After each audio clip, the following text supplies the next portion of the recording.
Hello and welcome to this edition of TMA's Farm Margin Talk. This is Devin Schierling, Grain Marketing Manager for TMA. So as we look at this week's profitability for May the 11th, 2012, you'll notice that these numbers look quite a bit different than they did just the week before. But with that being said, we still have good profitability in our corn and soybean crops. So we need to be talking about, one, updating ourselves on what our profit picture looks like, and two, taking advantage of those opportunities as they come up throughout this volatile growing season. So as we look at our profit per acre on a more of a micro note per commodity, I've also listed in red the change in profit per acre that we've seen in this past week. And remember, these numbers are based off of new crop prices delivered to Groveland, Kansas. So today we're going to talk about three different crops, wheat, corn, and beans, and give a quick profitability update.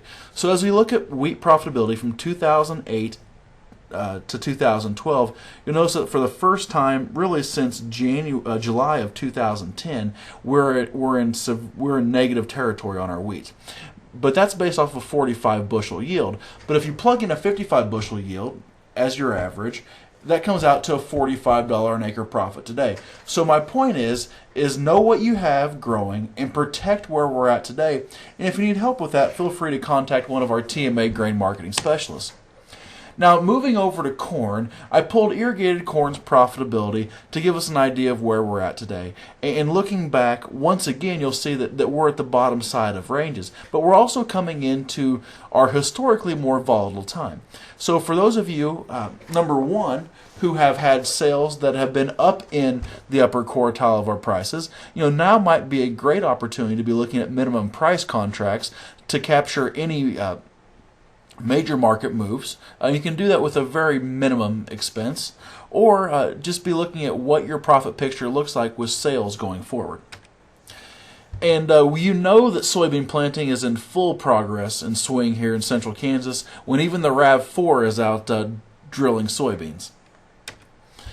And here's a picture of our irrigated soybean margins. Now, although today we saw a massive sell-off in our soybean market, in a change in our profitability, you can see that we're still that upper quartile. So what is your plan?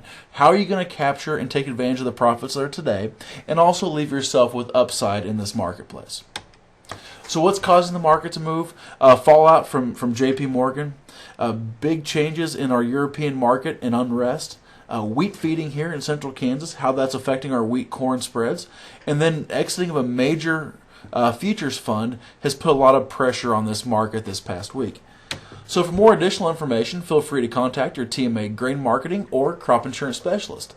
Thank you and have a great weekend.